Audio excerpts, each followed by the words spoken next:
Агата Кристи. Пуаро.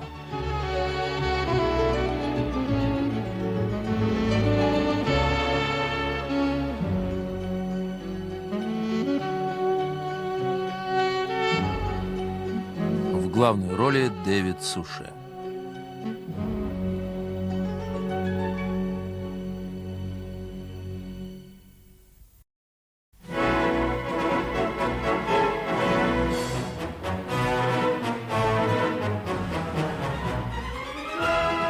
Британские пироги лучшие в мире. Английские пироги известны во всем мире. В прошлом году Фарли Фудс выпекли 5 миллионов пирогов. От пирогов с мясом и почками до корнуоллских пирогов. Но и этого недостаточно для старины Фарли. Он удваивает ставки. Ускорены работы по расширению производства. И вот великий день настал.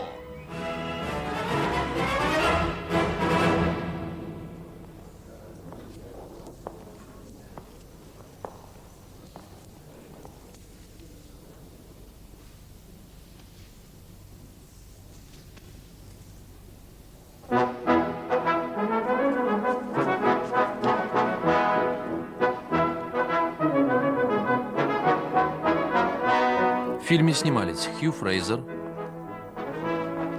Филипп Джексон, Полин Моран. «Сон».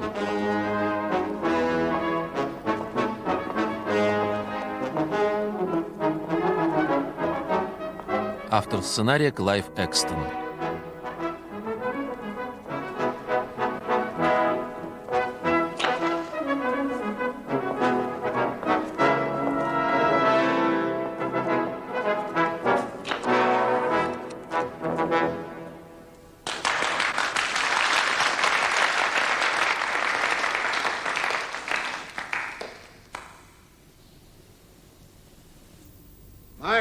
Друзья мои, надеюсь, я могу называть вас своими друзьями. В конце концов, я плачу вам зарплату. В 1935 году мы продали пирогов больше, чем когда-либо раньше. И все же среди вас есть те, кто, руководствуясь политическими мотивами, пытается убедить вас, что вы живете плохо. Не слушайте их. А сейчас перейдем к более приятным вещам. Снова я стою здесь, перед вами, чтобы открыть еще одну линию нашего огромного предприятия.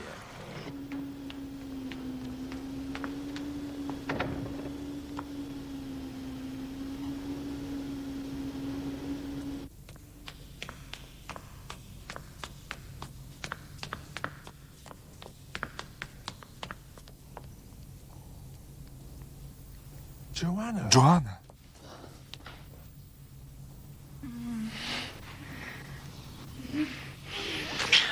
Почему ты не позвонил вчера? Ты не должна сюда приходить. Мне надо было тебя увидеть. Все плохо, Джоанна. Что ты имеешь в виду? Меня увольняют через 2 недели. Мой отец? Не он, но по его распоряжению. Почему? Потому что он узнал о нас. Мне надо идти. О, Боже. Мне приятно сознавать, что мы были компаньонами. Семья Фарли и мы, недостойные служащие муниципалитета. Ты найдешь другую работу, Герберт. Не думаю, что мнение твоего отца обо мне поможет мне.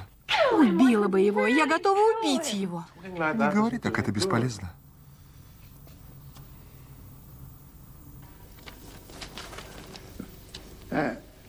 А сейчас я с удовольствием объявляю новую линию открытой.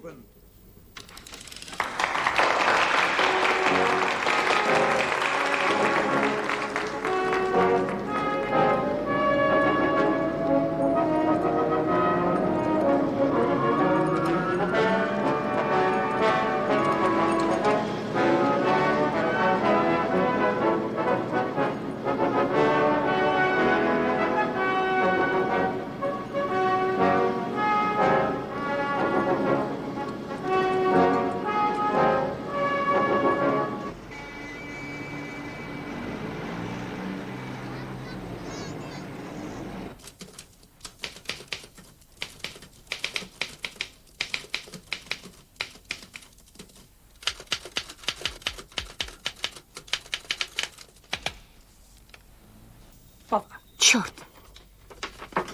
Это ваш шанс. Что? Вложите деньги в пару подходящих для дома кожаных туфель. Очень умно. Подходящие они пишут через «Т». Отправьте это объявление, и наш представитель приедет к вам. Очевидно, они делают туфли на заказ. И цены очень умеренные. Не найдется ли у них пишущей машинки на заказ? Простите? С прошлой Пасхи я прошу мистера Пуаро купить мне новую машинку. Мистер Пуаро не скуп, но прижимист. Эту машинку мы нашли здесь, когда переехали. Кто-то оставил ее в этой квартире. Полезная находка. Кто такой Бенедикт Фарли? Понятия не имею. А это не пироги Фарли? Пироги? А что? Дорогой сэр, мистер Бенедикт Фарли хотел бы воспользоваться вашим советом. Если вам это удобно, он просил бы вас зайти по вышеуказанному адресу в 9:30 завтра в четверг вечером.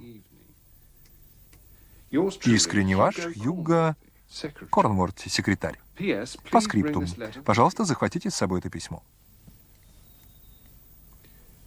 Повторите это, пожалуйста, Гастингс. Дорогой сэр, Нет, только постскриптум. пожалуйста, захватите с собой это письмо. Зачем? Зачем? Зачем, Гастингс? Интересное письмо. Да? Мне оно показалось глупым. Мисс Лемон говорит, что он печет пироги. Пироги. Гастингс, сказать, что Бенедикт Фарли печет пироги, то же самое, что утверждать, что Вагнер писал музыку 16-ми. У него хорошие пироги? Нет, отвратительные. Но их очень много.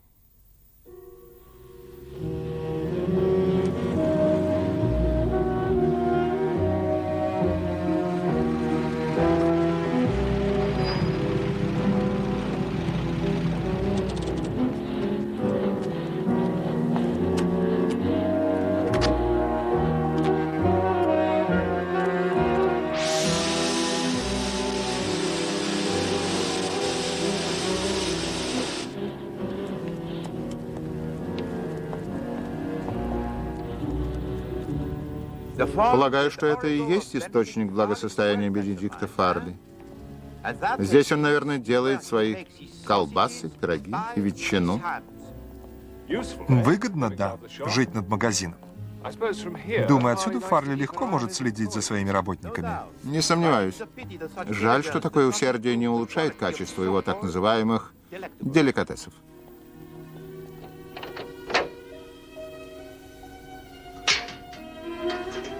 Добрый вечер. Добрый вечер, сэр. Мистер Пуаро и капитан Гастингс к мистеру Фарли. Извините, сэр, мне приказано пропустить только одного. Почему одного? Я получил строгие указания. Простите, сэр.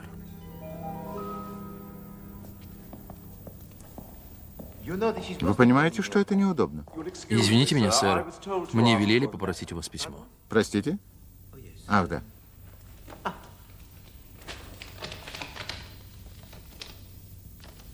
Благодарю, сэр.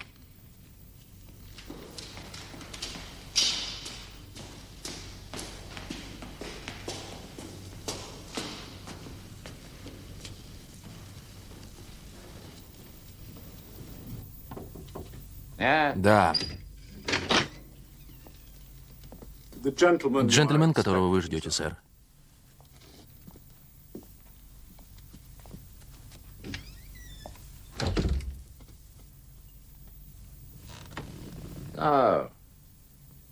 Вы Эркюль Пуаро? Месье. Садитесь. Садитесь.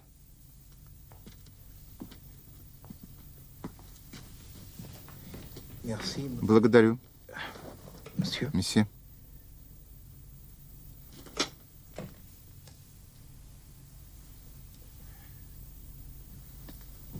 О чем вы хотели поговорить со мной, мистер Фарли? Каждую ночь я вижу один и тот же сон. Я сижу в своей комнате. Она находится рядом с этой. Сижу за столом и пишу. В той комнате есть часы. Я смотрю на них и вижу 28 минут первого. Всегда одно и то же время, понимаете? Когда я смотрю на часы, Пуаро, я знаю, что должен сделать это. В 12 часов 28 минут я открываю второй правый ящик стола и достаю пистолет. Заряжаю его и подхожу к окну. А потом Я стреляю. Я подношу пистолет к виску и стреляю. Что вы об этом думаете? Я уже консультировался со специалистом на Харли-стрит. И что сказал этот специалист? Какую-то нелепость. Якобы моя жизнь настолько невыносима, что я решил свести с ней счеты. Он глупец. Почему я должен хотеть убить себя? Я один из самых богатых людей в стране, у меня есть все. Я счастливый человек. Так при чем тут я, месье Фарли?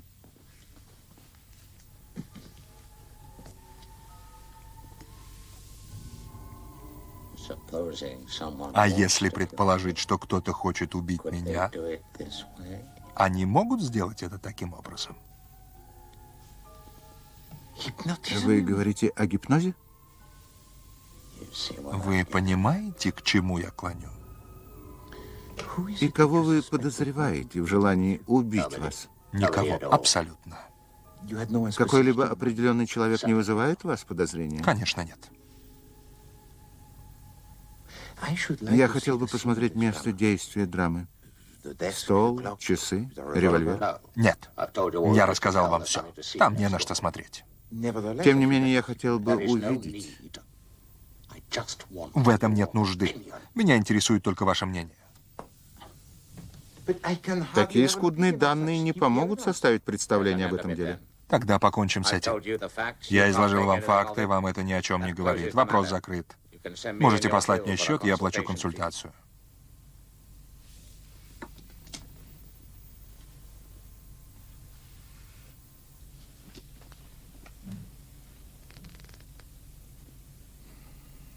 Я непременно так и сделаю.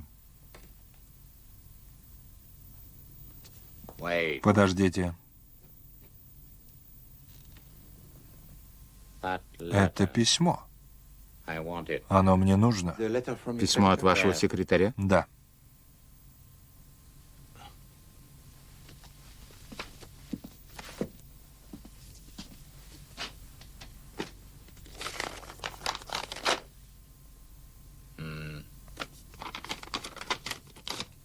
Спасибо.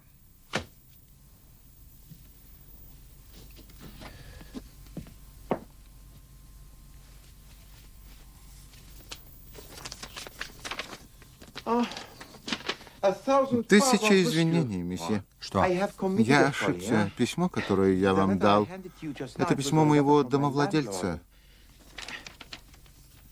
Вот ваше письмо. Почему вы так невнимательны?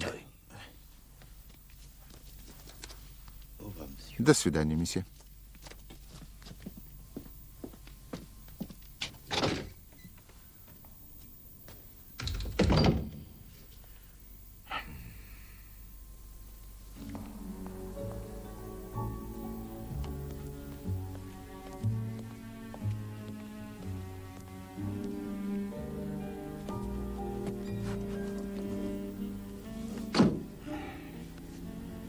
Как вам там понравилось? Боюсь, не очень. Что-то неладно в этом доме, Гастингс.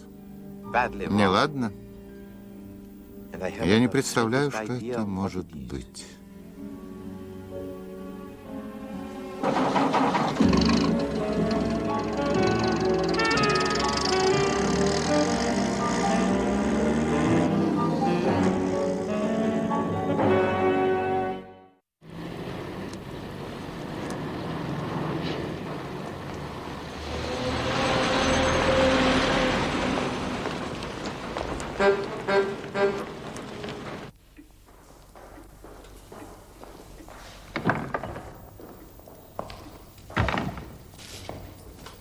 Отправляйся, парень. В час эти документы должны быть на Лиденхолл-стрит. Давай, иди. Бегом.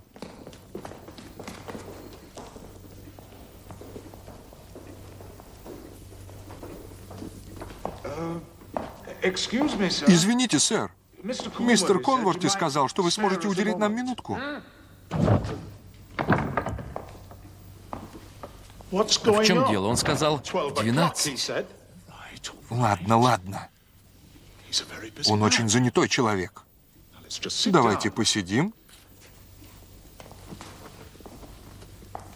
и отдохнем.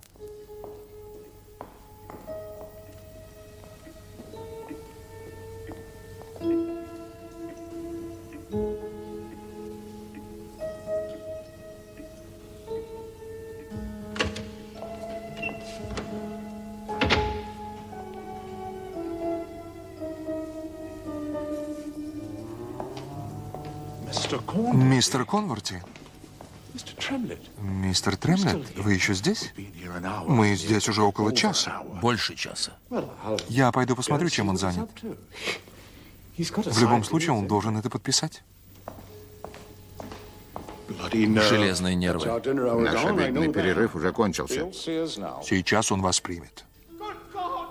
Господи!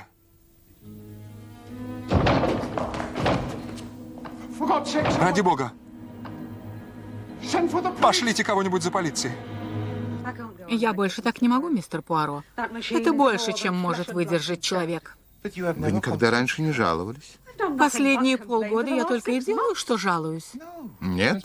Лично я припоминаю Пуаро. Вы оба сговорились против Пуаро. Я не... Я стараюсь сделать все возможное, чтобы все мы были счастливы. Я не хочу быть счастливой, я просто хочу. Пуаро. Инспектор Джеб, мой старый друг. Я в Нортвее, Пуаро, в доме Бенедикта Фарли. Вы не могли бы приехать сюда, будьте так добры. Мистер Фарли застрелился. Очень странная история. Отец никогда не обращал внимания на сны и на всю эту чушь. Тем не менее, это то, что он мне рассказал. Он и мне говорил об этом, это его расстроило. Я сказала ему, что это несварение желудка, и предложила обратиться к доктору Стиллингфлиту. Он не был у меня. Вероятно, он обратился на Харли-стрит. Да, он сказал, что проконсультировался у специалиста. Но известно ли, кто этот специалист? Никто не слышал, чтобы он с кем-либо консультировался. И вам он не говорил о сне? Нет. А вам, мистер Корнворти? Нет, ничего не говорил. Он продиктовал мне письмо, адресованное вам, но я не знал, зачем он хотел с вами встретиться. Я думал, это может быть связано с какими-то неприятностями на фабрике. Понятно. Инспектор Джеб, вы можете изложить обстоятельства, предшествовавшие смерти месье Бенедикта Фарли? Мистер Фарли согласился принять 2 представителей рабочих. По поводу предложения создать профсоюз. Глупые надежды. Да, именно так. Около часа дня мистер Корнворти вышел из своего кабинета и пошел к мистеру Фарли. Сначала, не увидев его, он решил, что комната пуста. Потом он заметил ботинок, выглядывавший из-за стола.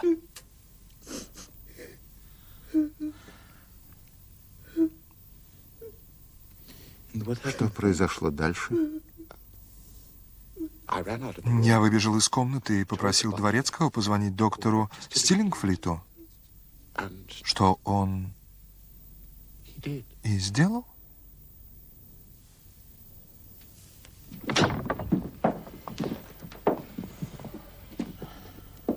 Тело было найдено здесь. Благодарю.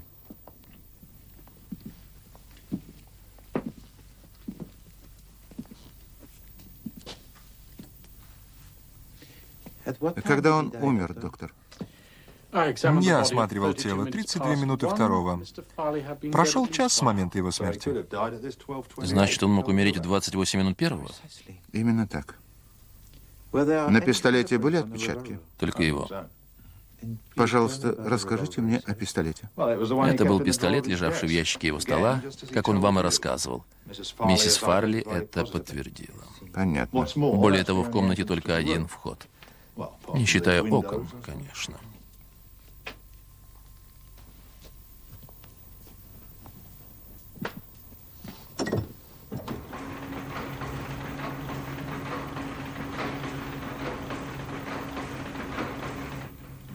Не думаю, чтобы кто-то мог забраться через окно. Забавно, не правда ли?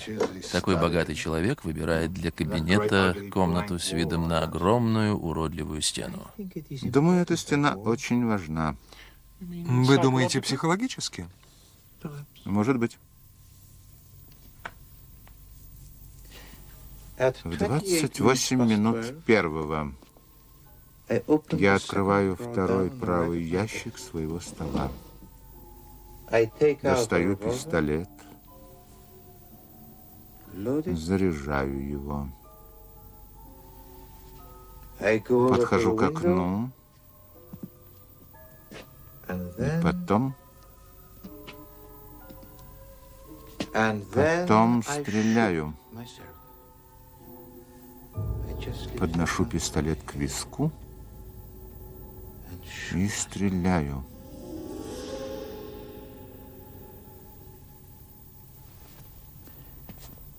Думаю, что нет оснований сомневаться в точности предсказания сна инспектора.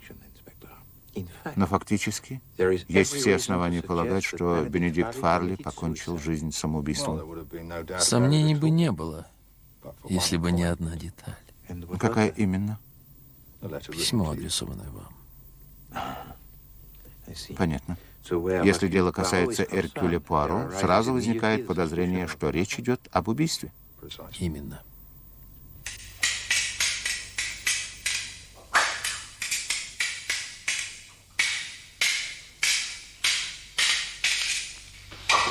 Touché.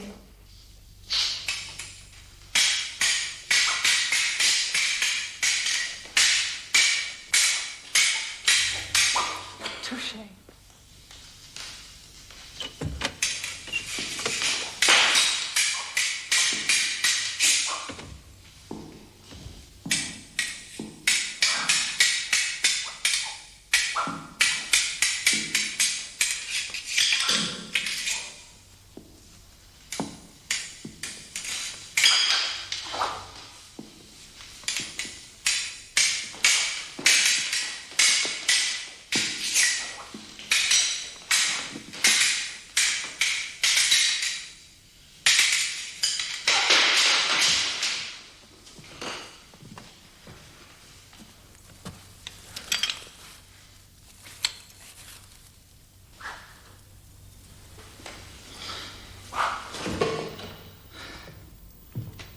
Здравствуйте, мистер Пуаро. Оцениваете свои шансы? Нет, благодарю, мадемуазель Эркюль Пуаро, по сути своей, человек мирный. Но, может, вы ответите на несколько моих вопросов? Спрашивайте. Вы знали, что ваш отец хранил пистолет в своем столе? Нет. Где были вы и ваша мать? Извините, я хотел сказать мачеха. Правильно? Да, Луиза вторая жена моего отца. Она старше меня всего на 8 лет. Итак, где были вы и она в четверг вечером на прошлой неделе? В четверг мы были в театре, смотрели «Не робей». Ваш отец не предполагал пойти с вами? Он никогда не ходил в театр. Он был не очень общителен? Мой отец был исключительно неприятной личностью. Очень откровенное утверждение, мадемуазель. Я берегу ваше время, мистер Пуаро. Я прекрасно понимаю, к чему вы клоните. Я живу здесь, потому что не могу себе позволить жить отдельно. Я хочу выйти замуж за бедного человека. Мой отец позаботился о том, чтобы он потерял и работу. Отец хотел, чтобы я удачно вышла замуж. Это естественно, ведь я его наследница. Состояние вашего отца переходит к вам? Да. Он оставил Луизе, моей мачехе, 250 000 свободной от налогов и завещал еще несколько небольших сумм. Но все остальное переходит ко мне. Как видите, мистер Пуаро, у меня были причины желать смерти отца. Я также вижу, мадемуазель, что вы унаследовали ум вашего отца. Отец был умен, но это все и испортило. Не осталось места для чувства. Что-нибудь еще?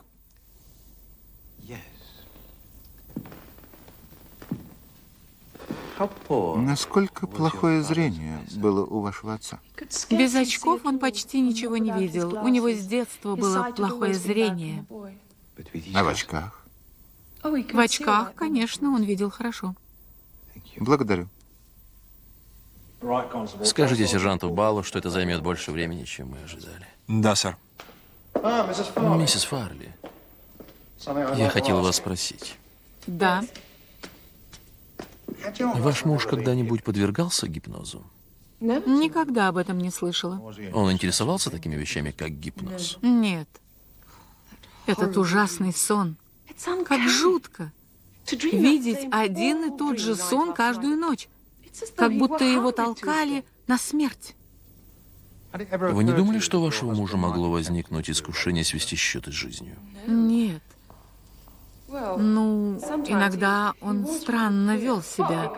Чушь! Отец слишком любил себя, чтобы совершить самоубийство. Ты не знаешь всего, Джоан. Я знаю достаточно. Извините, мадам Фарли.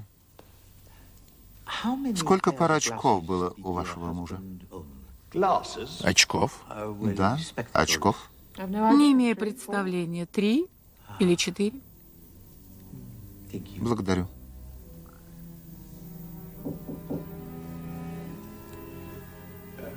Войдите.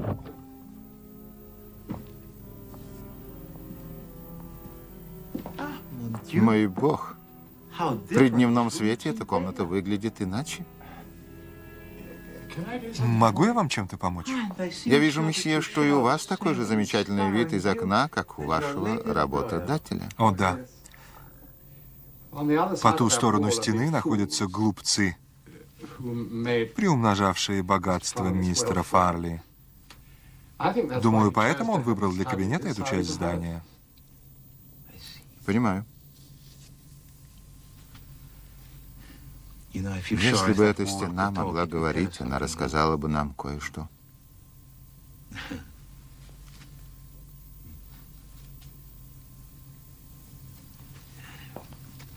Мистер Корнворти, в прошлый четверг мне не удалось попасть в кабинет мистера Фарли. Да. Меня попросили передать Холмсу, чтобы он проводил вас сюда. Как вы думаете, почему? Я никогда не обсуждал распоряжение мистера Фарли. Нет, я не об этом. Он обычно принимал посетителей здесь? Довольно часто. Особенно если люди раньше не бывали у него дома. Понятно.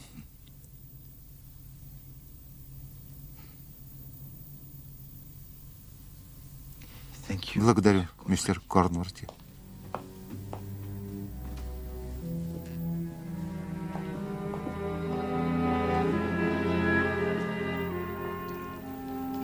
Инспектор, сон Бенедикта Фарли очень важен. Он сказал, что видел во сне самоубийство. И позже совершил самоубийство. Когда я говорю «самоубийство», он был один в комнате, и его нашли с оружием в руке. Никто не входил и не выходил из комнаты в момент выстрела. Что это значит, старший инспектор? Но вариантов нет. Это должно быть самоубийство. Напротив. Это означает, что совершено необычное и хорошо спланированное убийство. Спланированное. Кем? Будет неинтересно, старший инспектор, если я сразу отвечу вам. Ну что ж. Нет, мы должны дать время серым клеточкам поработать над этим.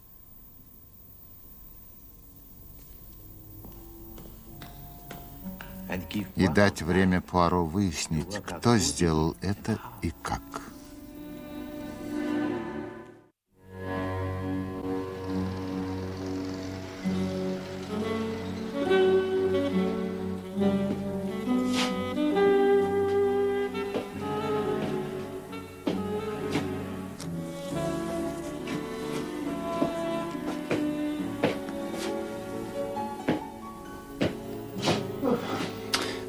Это не характерно для вас, Пуаро. Но это не характерно и для серых клеточек. Я предоставил им все возможности. Я всячески баловал их. Спал, чтобы позволить им делать свою работу. Съел на завтрак рыбу. Результат? Ничего. Результат будет, Пуаро. Маленькие серые клеточки никогда вас не подводили? Может быть, это признак того, что ждет меня в будущем? Они теряют силу. Причина — возраст и легкомысленный образ жизни. Легкомысленный, Пуаро? Я бы не назвал ваш образ жизни легкомысленным. Сейчас, возможно, нет, Гастингс. Но в молодости. Правда? В самом деле. За все надо платить, Гастингс. В конечном счете, за все придется платить. Да что вы. Я выпью еще ячменного отвара.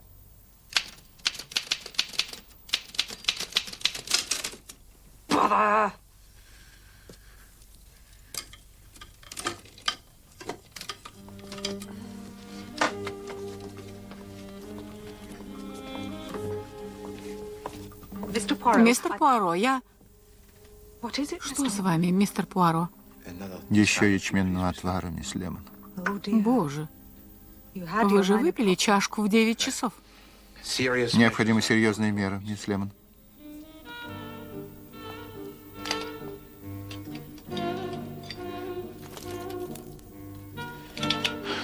Дьявол. Вы можете мне сказать, который час, мисс Лемон? Конечно, месье Пуаро.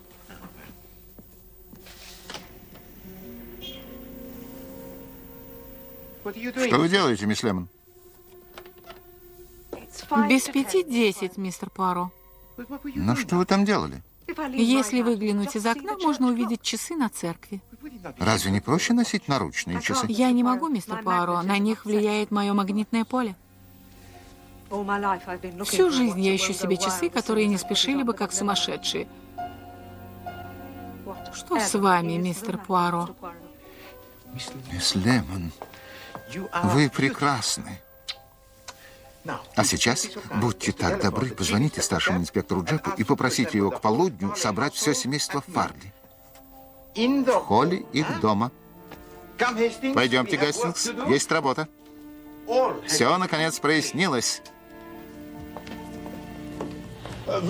Потом они поступают сюда из кондитерского цеха и ставятся в печи. К 12:15 печи должны быть закрыты и опечатаны, потому что ровно в 12:30 мы начинаем выпечку.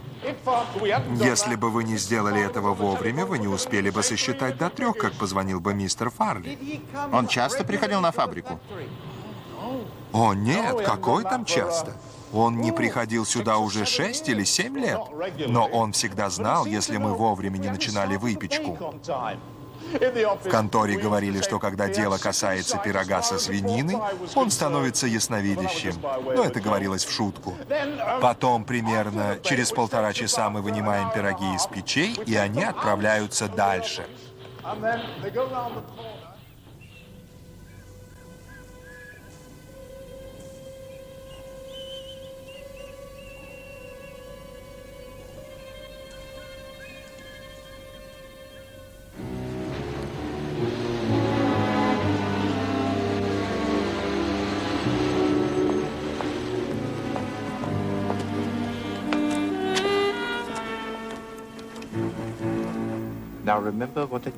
Помните, что я вам сказал?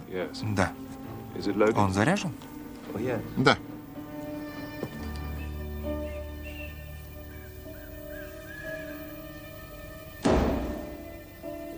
Он идет.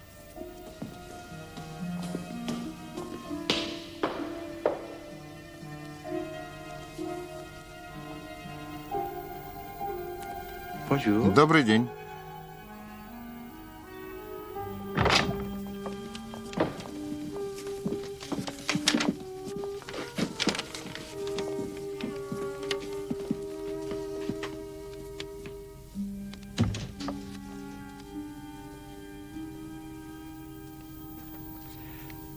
Я все время думал, что необычного в этом деле.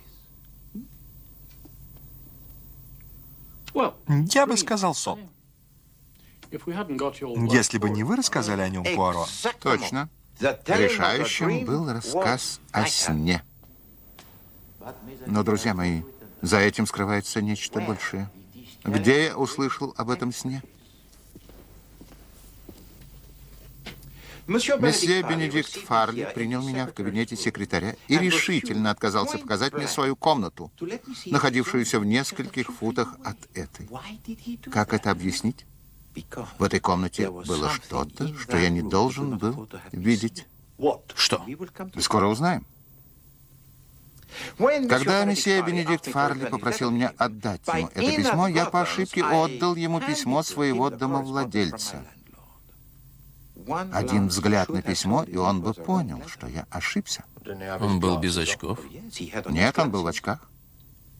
Почему же месье Бенедикт Фарли не заметил, что у него в руках совсем другое письмо? Потому что, друзья мои, рядом со мной находился человек с нормальным зрением, надевший сильные очки. В результате он практически ничего не видел. Разве не так, доктор? Если это сильные очки, то да. Хорошо. Так почему меня не пустили в тот вечер в кабинет мистера Фарли? Что было в комнате мистера Фарли, что я не должен был видеть? Вы хотите узнать это, господа? Да уж, скажите, Пуаро. Очень хорошо.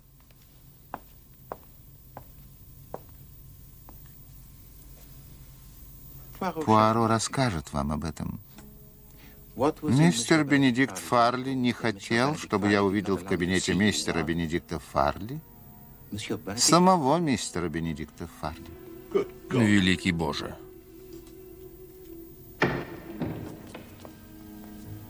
Вчера днем 3 свидетеля видели, что никто не входит и не выходит из кабинета месье Фарли.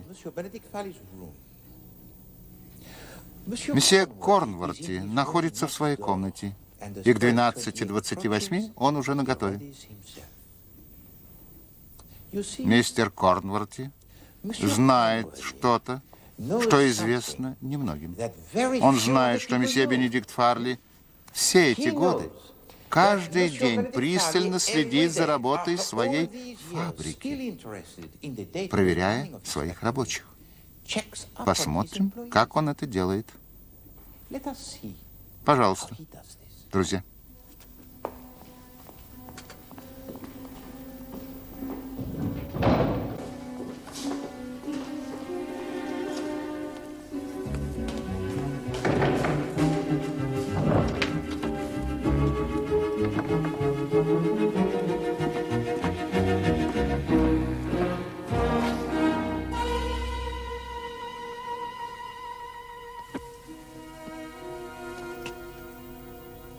Как может этот король пирогов наблюдать за своими работниками, не выходя из дома?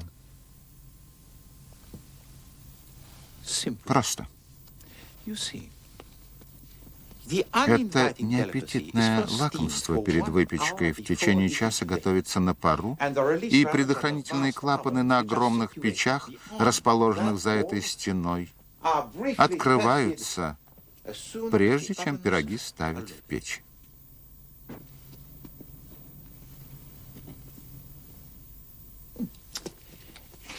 Если выглянуть из этого окна, можно проверить это.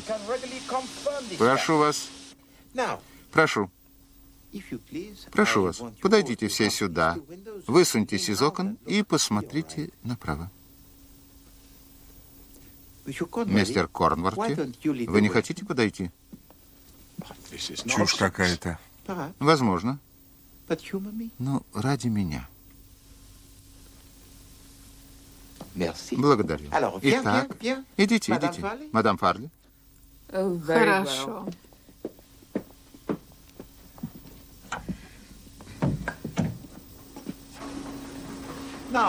Теперь все могут видеть струю пара, вырывающуюся из трубы в восточной части здания. Я все-таки не понимаю, что это нам дает. Месье Фарли подходит к окну, Да. высовывается из него, чтобы убедиться, что выпечка начата вовремя. Хорошо.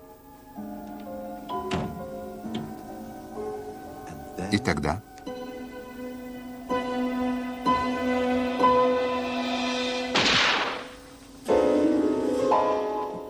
Месье Корнворти стреляет в него, и Фарли падает на пол.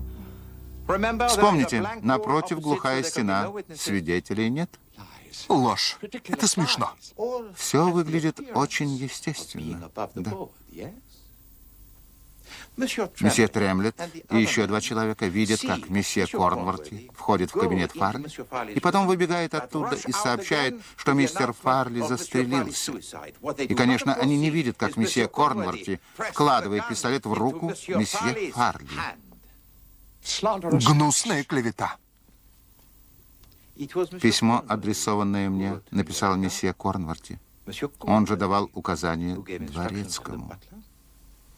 Он же загримировался, запершись в своей спальне, и сыграл роль Бенедикта Фарли. Но все это проделали два человека. Один из них — мистер Корнворти, второй — мадам Фарли. Как вы смеете? Все шло хорошо и могло бы счастливо завершиться. 250 000 фунтов и 2 любящих сердца.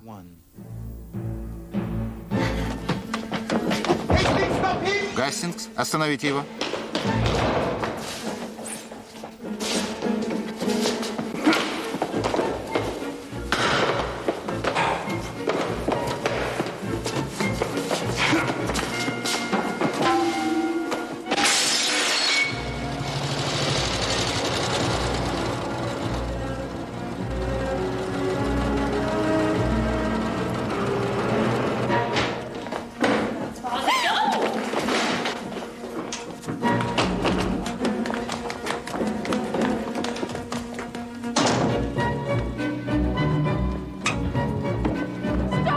Задержи его, Герберт, держи его. Что? Хорошо.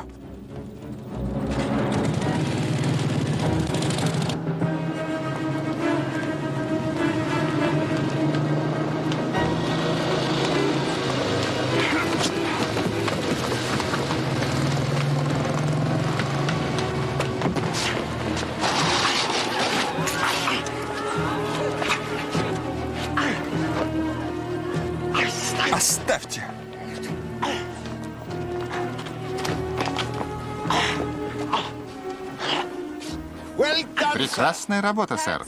Это Герберт. Я приехал за тобой. Ты согласна бежать? Честно говоря, в этом уже нет необходимости. Но мы можем сделать это, если хочешь. Да. А что делать с ним?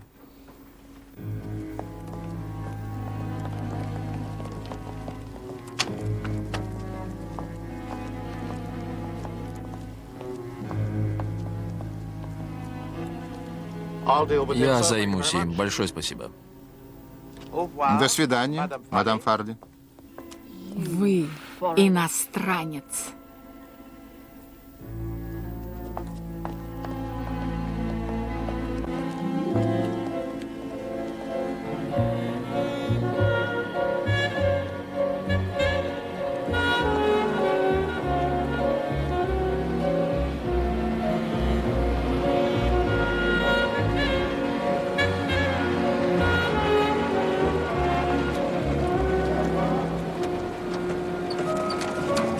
Добрый день, сэр. Добрый день.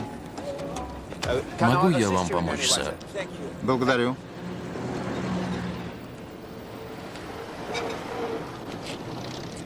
Благодарю. Благодарю.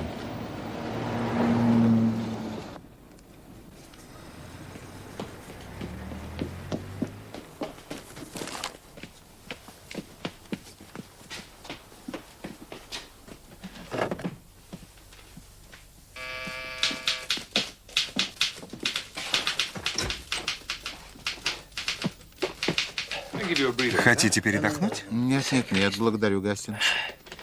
5 последних шагов я могу сделать сам. Мистер Пуаро, позвольте вам помочь? Нет, нет, нет, мисс Лемон.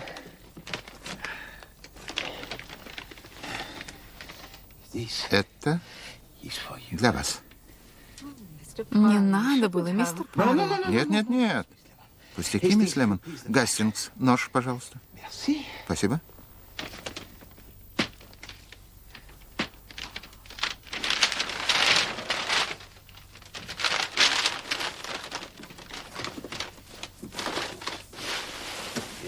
А теперь...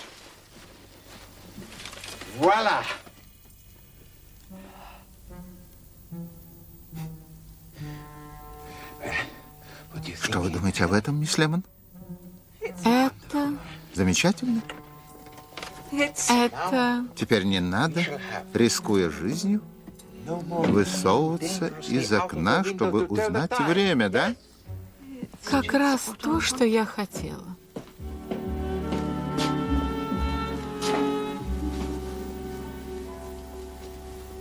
Гастингс, я никогда не стану миллионером по 2 причинам. По каким же, Пуаро? Первое. Я никогда не стал бы печь отвратительные пироги со свининой. И второе. Я слишком внимателен к своим подчиненным. Несомненно.